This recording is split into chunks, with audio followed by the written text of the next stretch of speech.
Welcome back to Creepypasta Readings where, as the title suggests, we read a couple of creepypastas. Now today we will be reading 3 disturbing hospital-themed stories, and I've gotten my friends Let's Read and That Creepypasta Guy to help out. Don't forget to check out both of their channels, I'll leave links in the description. They make awesome horror-based content, and I should be collaborating with both of them soon enough over on their channels, so you should definitely check that out. But without further ado, let's get into this edition of Creepypasta Readings. About 2 years ago, along with 3 friends, A, B and C, all girls, I went to a ruined hospital famous for hauntings. It was clear from the moment we stepped in the building that there was something very wrong with the place, since the cold air permeated inside despite it being a hot summer's day. I felt goosebumps prickle my skin. For a while we kept walking around, going up from floor to floor, until we reached the inpatient ward.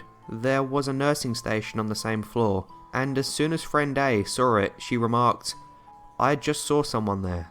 That was the beginning of it all.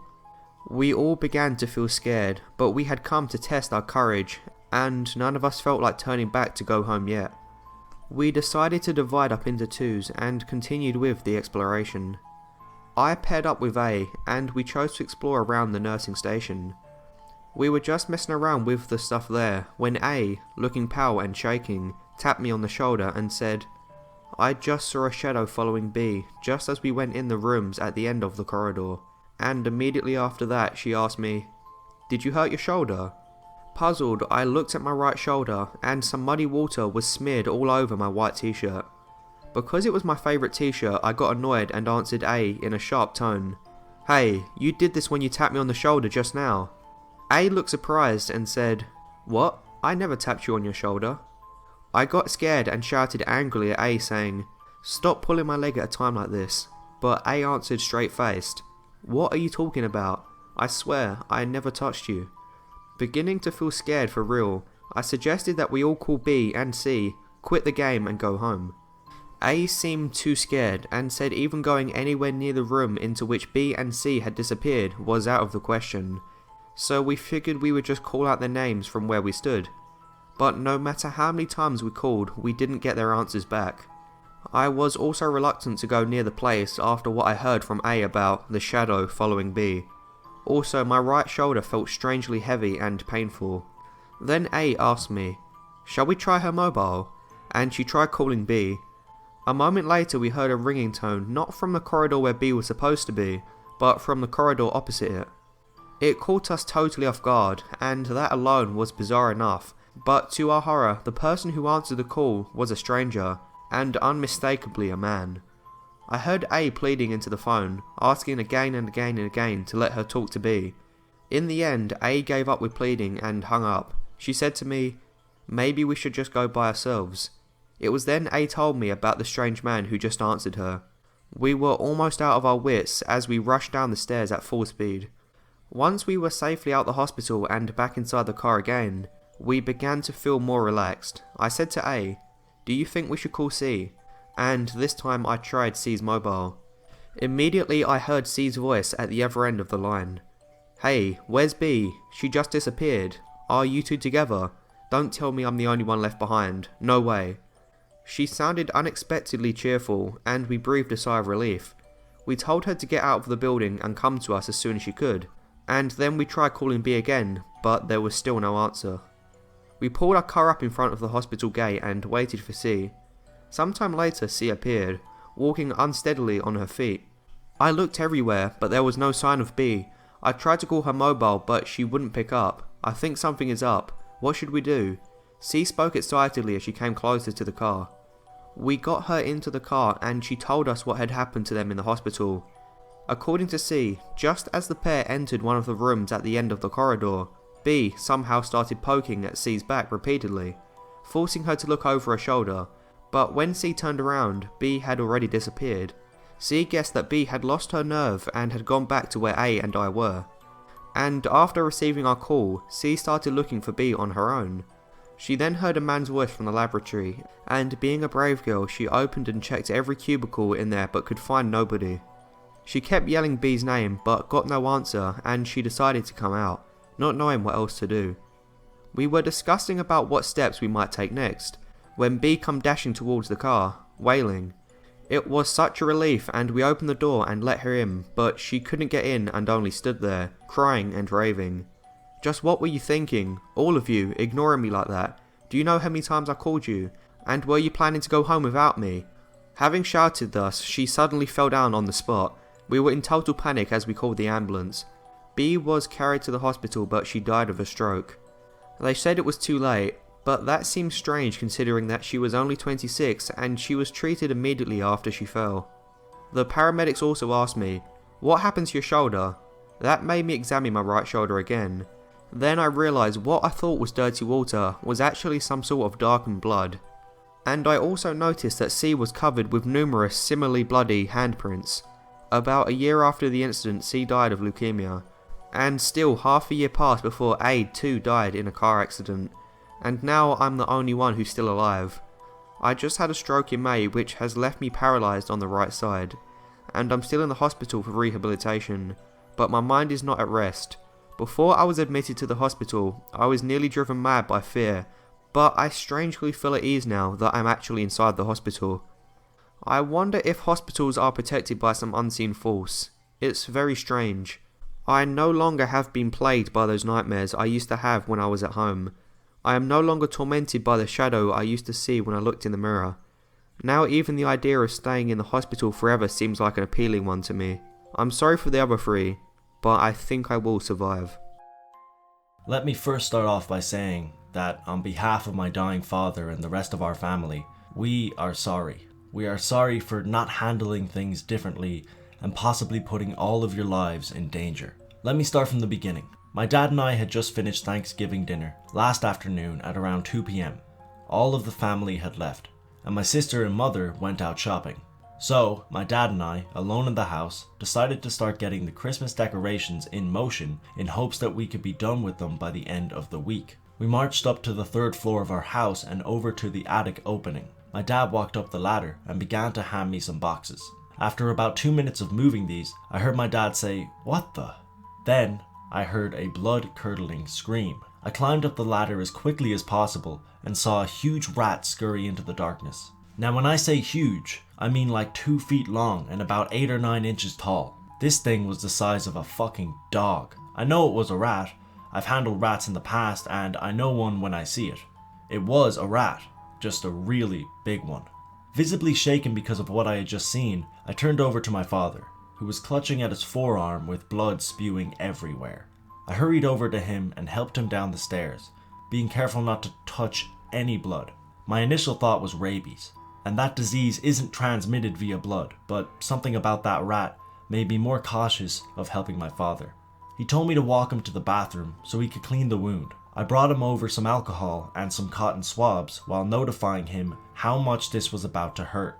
He said he knew, and I asked, "Are you sure we shouldn't go to the hospital?"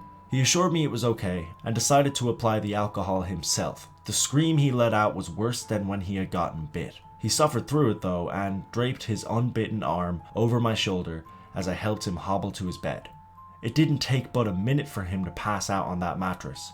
I was still in the room, just staring at him, trying to grasp what had just happened. Less than an hour ago we were all eating gravy-covered turkey and laughing about old memories with one another, and now I had just helped my father limp into his bed. It was surreal, the amount of blood at the scene. I knew we should have gone to the hospital. So, when he fell asleep I called my mom and told her about the situation. She said she would head home immediately and take care of it. 20 minutes later, I heard the front door slam open as my frantic mother ran up the stairs. I had a problem looking at blood for too long, so I just sat outside and waited for her to come home.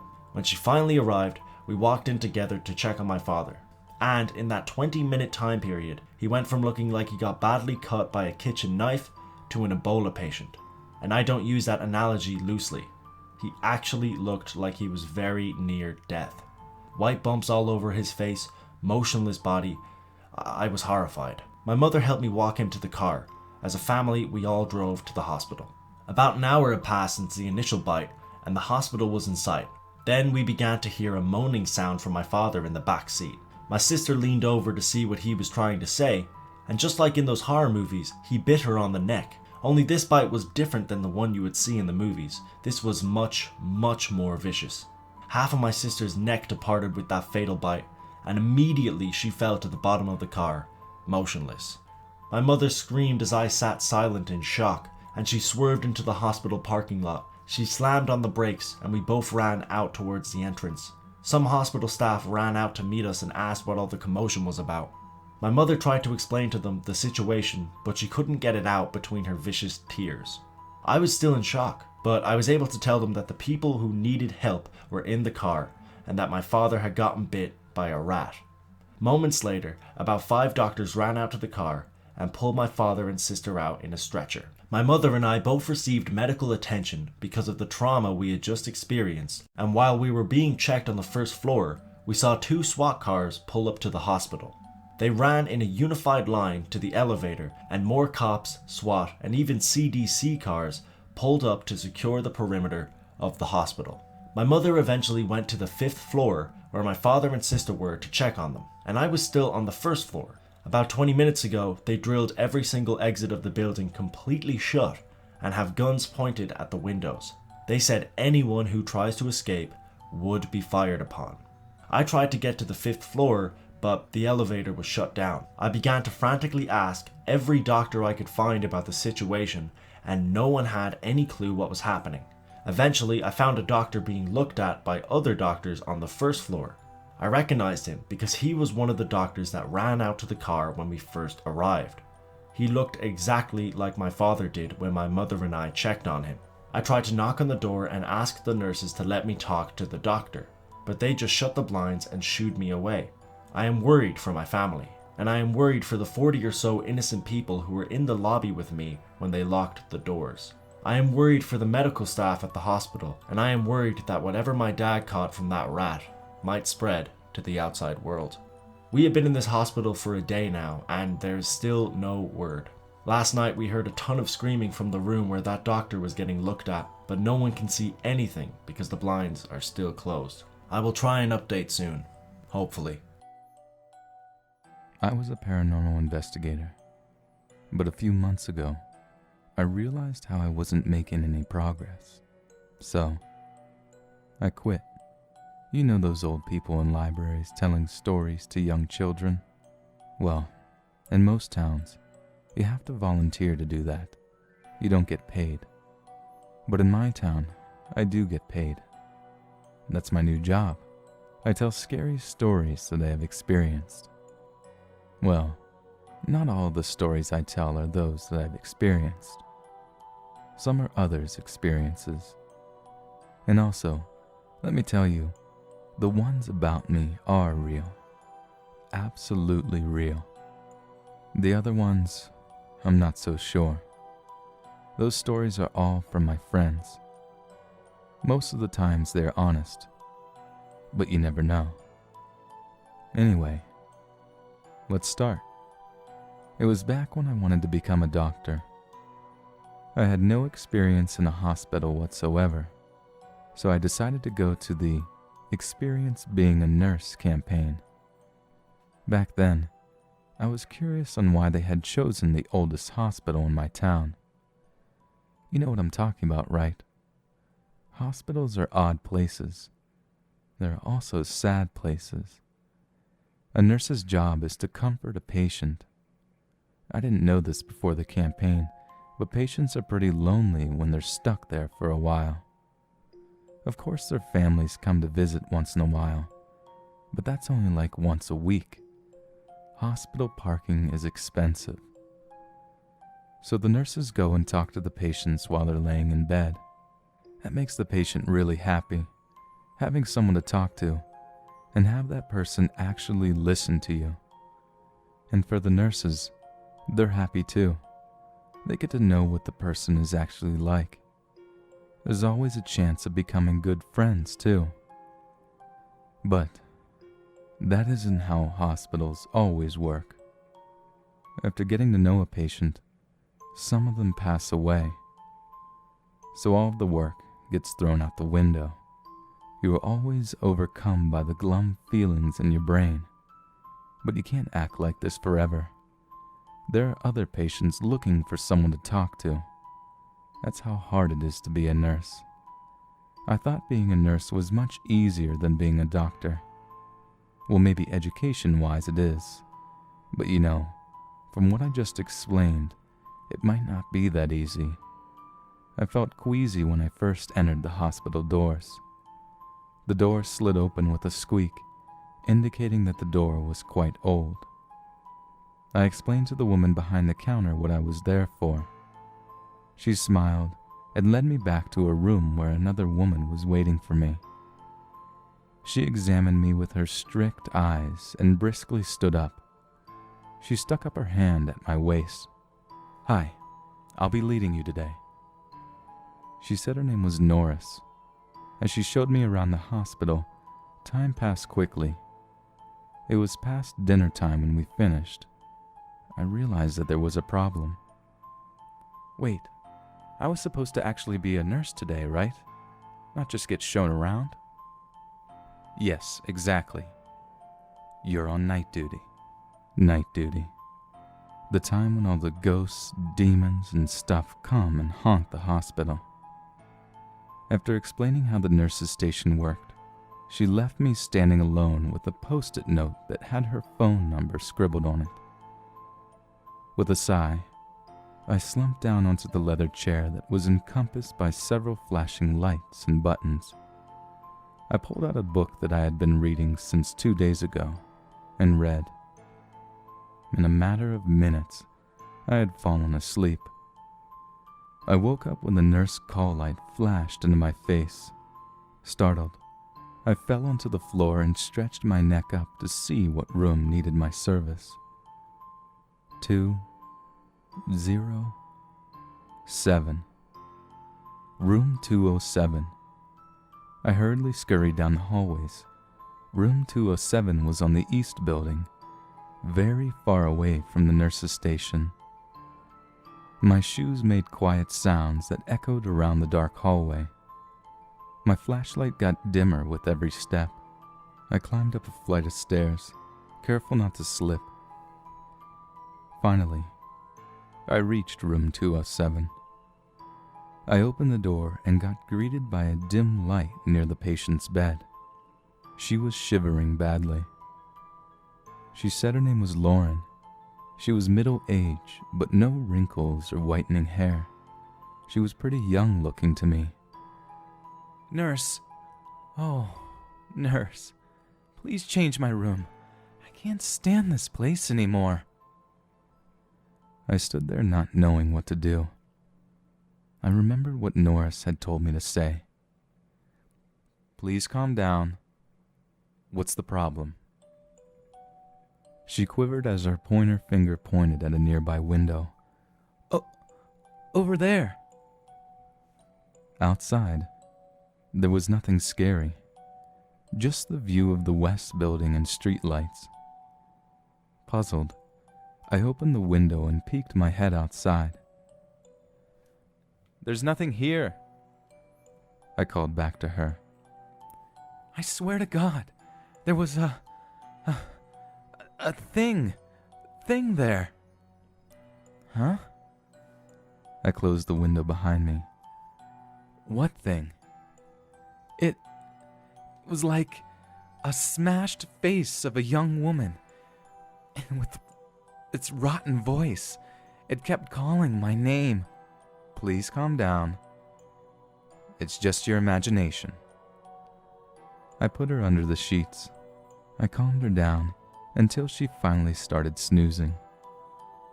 I sighed and stood up and made my way out the door. Slowly closing the door behind me, I walked to the back nurse's station and resumed reading my book. Within 5 minutes, the nurse call light was flashing again. Room 207. Again? This time, I navigated myself to Lauren's room without a flashlight.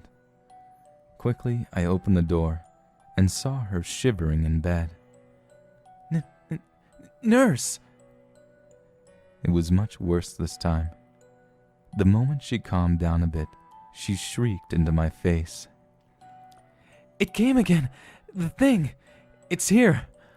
Please, I beg you, just move me to another room already.